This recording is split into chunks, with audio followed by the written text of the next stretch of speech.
This is Larry Pitt.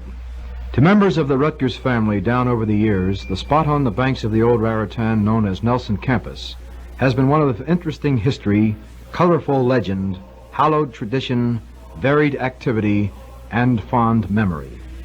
The locale of a copper mine in Revolutionary War days, scene of a student duel hoax and resultant ghost-walking legend shortly after Queens became Rutgers, area of expansion of the growing college after the generous gift of land by James Nelson in 1906, a rough, crowded roadway for the Model T and other campus jalopies as Bleecker Place until the late 1930s, and the residence of the esteemed William the Silent starting in 1929, Nelson Campus has supported on its flagstone walks the feet of Rutgers undergraduates in first welcome to the banks, in routine crisscrossing to and from classroom and laboratory, in rousing parade to spur on their big red team for the morrow, and in academic procession on the way to commencement. Down the hill from Old Queens, the length of the campus known as Nelson, to the feet and under the benign eye of the great Dutch leader whose people founded the present State University of New Jersey, have also come colorfully robed figures in another type of academic procession, representatives from all over the world for the inauguration of a new president of the Colonial College once known as Queens. And so, with a smile from Mother Nature, do they again on this Wednesday, May the 6th, 1959, for the inauguration of Dr. Mason Welch Gross as the 16th president of Old Rutgers, a most historic and most happy event to add to the memory and tradition of the soil already so rich in both. Now the years roll by, our hearts beat fast to a tale that we often tell of the frolicsome days gone by, when we heard the old Queen's tale.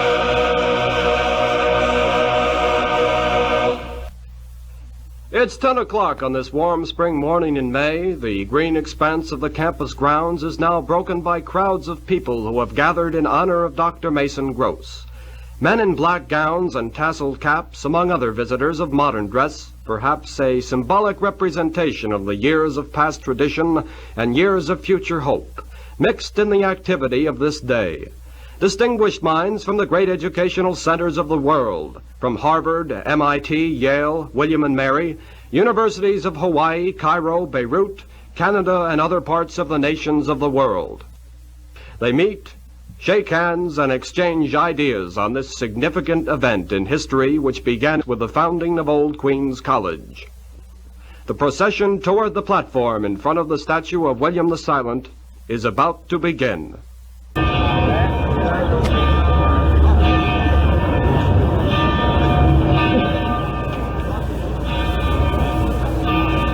We're speaking to you now from historic Old Queens on Queens campus here at Rutgers University in New Brunswick. It's a beautiful day for the inauguration of President Mason Gross as 16th president of Rutgers University.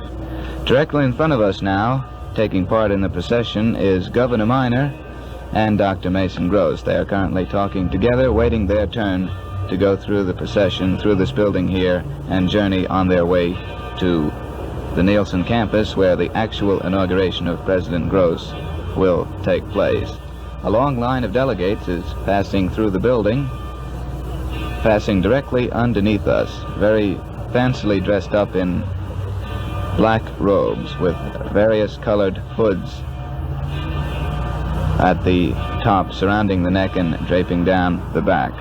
Now the different colors of these hoods each represent a different type of degree. For example, yellow would be an agricultural degree, whereas white would be engineering, and science, the color for science would be gold yellow, philosophy blue, and in that way the public can determine exactly what standing each individual has who takes part in this procession, what is the nature of his degree.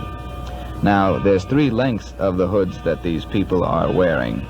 They have short hoods, which signifies a baccalaureate degree, A medium-sized hood, which is about 2.5 feet long, signifies a master's degree, and the doctor's degree is signified by a hood which is about 4 feet long. It nearly touches the ground.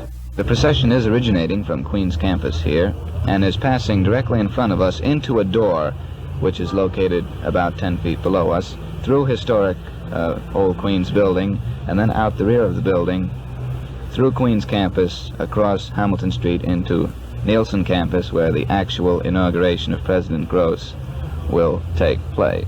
While Dr. Gross and his party approach the platform, members of the campus family remember the night of February 27th, the night when the appointment of the new president was announced. Some of them may even remember the words of Dr. Gross himself. To say that this is the proudest day of my life would be an underestimate. I can tell you that to be asked to be the administrative head of an institution like this is to be asked to take on one of the gravest responsibilities, but also one of the most stupendously wonderful opportunities that any man could be asked to take on. With the superb faculty that we have, with the loyal alumni body who are anxious to work for Rutgers at all time, and with the truly magnificent student body on all ends of town and all locations in the state of New Jersey, this is a thrilling thing. We have before us, without any doubt, an exciting history. We are going to make the people of New Jersey more and more realize that this, in all respects, is their state university, and a university which wants to do the best that it can for the young people of this state. I pledge to you my most solemn promises of support and encouragement in the years to come, and I can tell you that I expect the same kind of support from you. We have a glorious future. Let's move on to it. Thank you very much. Many who have seen and met Dr. Gross remember him in their own way.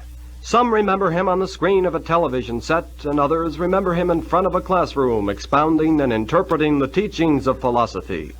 Still others remember him in the office of provost of this university.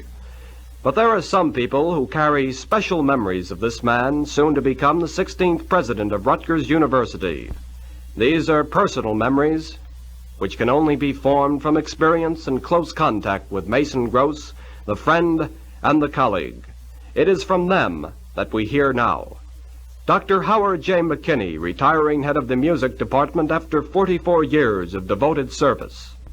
I'll be very glad to tell some of my experiences regarding administrative affairs with Dr. Gross. Having been here so many years and seeing so many different presidents and administrative officers, it is a great pleasure to be able to tell of Dr. Gross's tremendous interest in the humanities, and music, and art, literature, things of that sort, and to ask him always, to get his complete support on projects such as we are interested in. Harry Morgan, newly elected president of Rutgers Student Council. We're not only going to be working with a president of a very great university, but we're going to be working with a teacher and a friend. Dr. Gross has been with us in our classrooms. He knows the students' problems, and he has a vital interest in every student who is a part of this university. Dr. Gross encourages student government and student participation in the university, and he has given us reason to think that in the years to come, the student will continue to play a vital role in the administration of this university. Other close associates of Dr. Gross include Dean of Men Cornelius B. Bucock. We're all tremendously happy that Dr. Gross, who has been here for so many years and has carried his duties so splendidly in the past, can now carry them with the complete authority as the president. Dr. William H. F. Lamont, 37 years, a scholar and professor at the State University. Dr. Lamont, you must have known a number of these presidents personally and fairly well, I imagine. How would you say that Dr. Gross compares to the other presidents Rutgers has had? Dr. Gross, to me, is an extremely picturesque and colorful man, and a wonderful man for public relations for the college. He's a very good scholar and an excellent teacher, and he likes teaching, and he thinks that the boys in the classroom are significant personages. And to me, he is almost an ideal man for this particular college. Well, do you think he's going to help Rutgers a great deal then? Oh, very much, very much. I'm delighted with his promotion. Tell me, Dr. Lamont, how does the faculty feel about Dr. Gross? I have an idea he's too modern for some of them. But I'm only speaking for myself. He's almost ideal for Rutgers as far as I'm concerned. Our college years are swiftly ending, and we must leave the place we love. Who is this man, and what is the story of Dr. Mason Welsh Gross, 16th President of the State University of New Jersey? One could tell Dr. Gross's story in terms of names of educational institutes. Hartford High School was perhaps the first influence in Dr. Gross's educational career. From there he entered the University of Aberdeen, where he studied under Professor Alexander Sudor. From Aberdeen, Dr. Gross went to Cambridge University, where he studied Latin, Greek, and Greek philosophy. He then received his Ph.D. at Harvard under Professor Alfred North Whitehead. Work at Columbia and the war led Dr. Gross to look for a place to settle. Dean Harry Owen and Professor Houston Peterson were the influential features in bringing Dr. Gross to Rutgers. The rest of the story belongs to Dr. Gross himself. I came to Rutgers in September of 1946 as assistant professor of philosophy and assistant to Dean Owen in the College of Arts and Sciences. As a philosopher, Dean Owen had hoped that I would be able to put philosophy at least in some kind of central position in the curriculum in relation to the other subjects, and he particularly wanted to have us start both a course in the philosophy of science and a course in the philosophy of art. This was a very happy combination for me because it at once brought me into contact with members of all the other departments whom I might have been slower in coming to know. We did start those courses, and I'm still continuing to teach the philosophy of art, but the philosophy of science we turned over later on to a much more competent person in Professor Kaiser. That first year, Professor Peterson and I planned the curriculum. He was half-time in the faculty of the year at that time, and the only other member of the department. We built up a good curriculum in a major. We persuaded Professor Nyer to join us the second year I was here, and Professor Kaiser the third, and more or less laid out the main lines of the major in philosophy and of the department as it is today. I'm very glad that philosophy has thrived so well ever since those years when Professor Peterson and I undertook to plan its development. I was also assistant to Dean Owen, and my principal job was interviewing all the students who were in academic difficulties. I may say I learned a great deal about the academic world at that time, and a number of lessons which have done me good for quite a while to come. Now upon the platform, Archibald S. Alexander, Vice Chairman of the University Board of Governors, is beginning the inauguration ceremonies. Librarian Donald F. Cameron representing the faculty, Student Council President Harry Morgan representing the students, and Judge Hugh J. Spurno representing the university alumni greet President Gross. Dr. Gross now begins his inaugural address. We are listening. A university tradition of nearly 600 years is represented here today. This must recall to us the enduring vitality of universities and their ability to weather crises of all types and all kinds of wars, revolutions, and upheavals. During these 600 years, there have been periods in which the universities, their scholars, and their graduates have provided vigorous leadership for their countries, and there have been periods when they have abdicated this leadership and have indolently retired into their own self-sufficiency. At other times, their countries, for their part, have turned their backs on intellectual leadership and have boasted of muddling through. As our universities have grown in number and in size, their relationship to their society and to their governments has become increasingly significant. In this country, not only are the public institutions supported in very large part by public funds, but private universities also rely on large public grants, primarily for research work. Conversely, it is safe to say that there has never been a time in all this span of history when government and society have relied more upon universities to provide trained intelligence than at the present.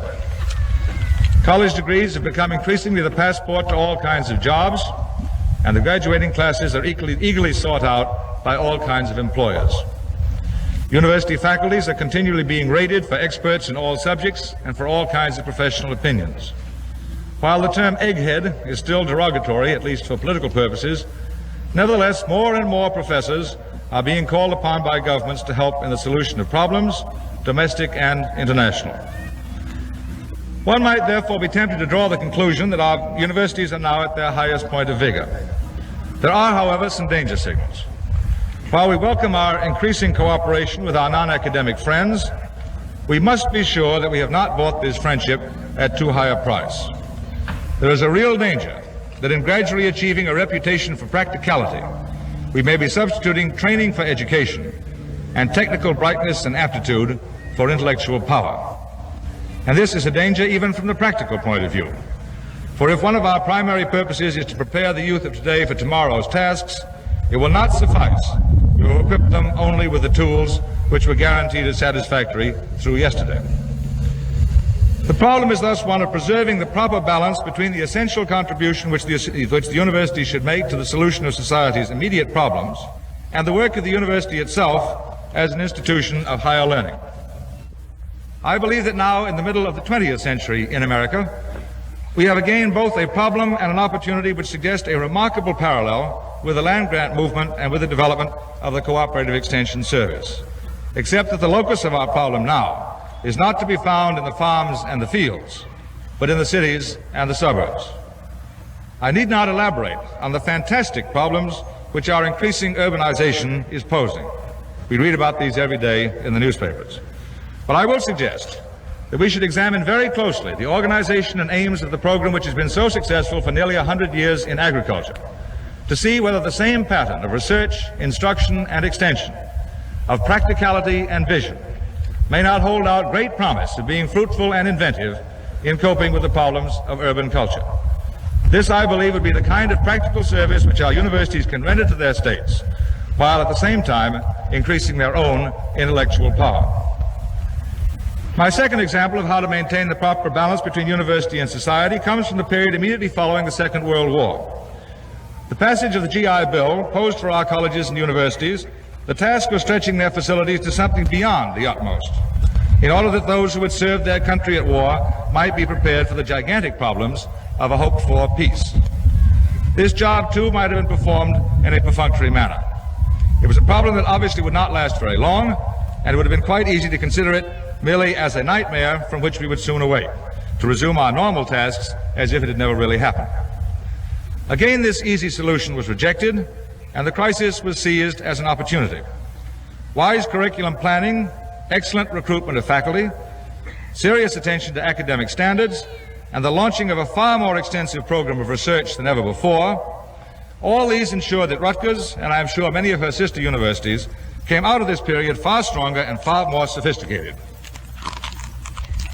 having not only discharged her immediate practical duty with distinction, but having achieved a truly new status as a university. And here again we find in our immediate future a set of challenges, this time posed by natural processes rather than by legislative action, but astonishing like those of the post-war years, with this remarkable difference, that they will be with us not for 5 or 6 years, but forever. The problem is simply one of potentially huge numbers of students. And here we have 3 alternatives. We can say that our facilities will not permit us to undertake any major expansion, and that we prefer to carry on business as usual. This solution we have already rejected in our minds as being totally incompatible with the freely accepted responsibilities of a state university.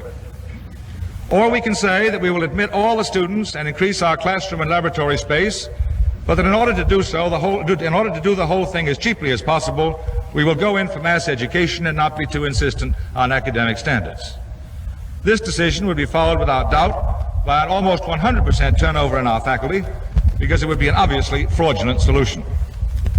The third possibility is to react as we did after the war and use this crisis as an opportunity for strengthening the university, thereby increasing its contribution to society. As society demands more and more higher education, we can aim at providing better and better education. To do this, however, will require the understanding cooperation of the people of New Jersey and their governmental representatives. It can be done. The fundamental aim of education as we know it is simply freedom. First, I suppose, comes the material freedom, which is won by the acquisition of some special skill or body of knowledge which enables our students to establish their personal and economic independence. Then comes the freedom we have in mind when we call ourselves the free world.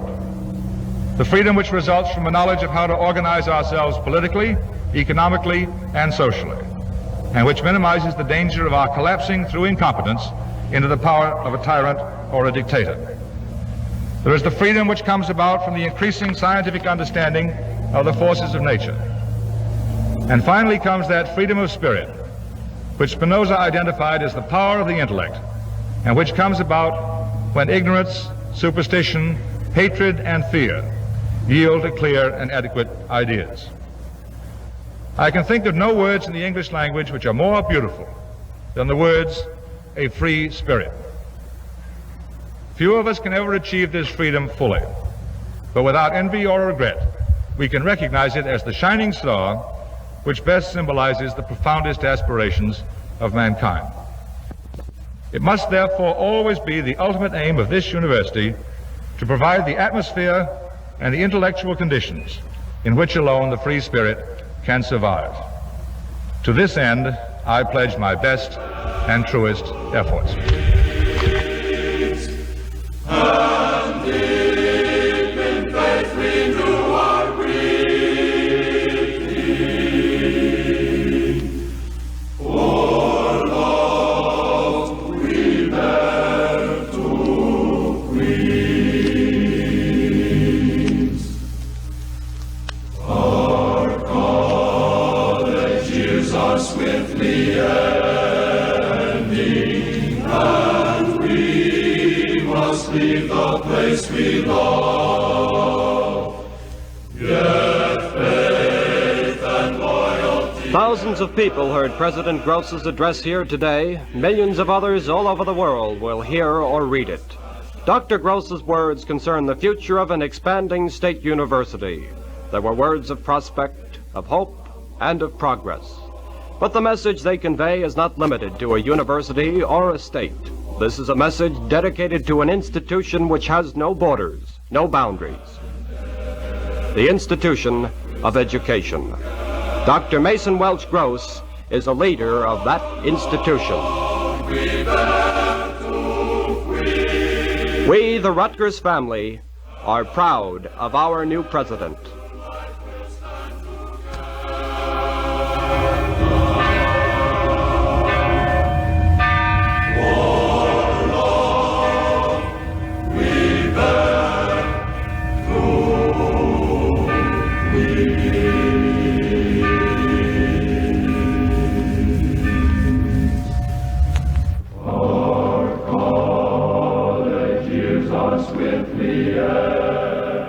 This is Don Rockwell speaking.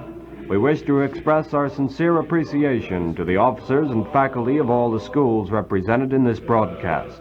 We wish to thank the following members of the WRSU staff involved in the production of this program. Station Manager David Bressler, 60, Technical Director. Program Director Jim Van Orden, 60, Assistant Producer. William List, 61, News Director, who directed and produced the program. Robert Benton, 60, Special Features Director, producer and director of all inauguration material. Robert Torring, 60, Chief Operating Engineer.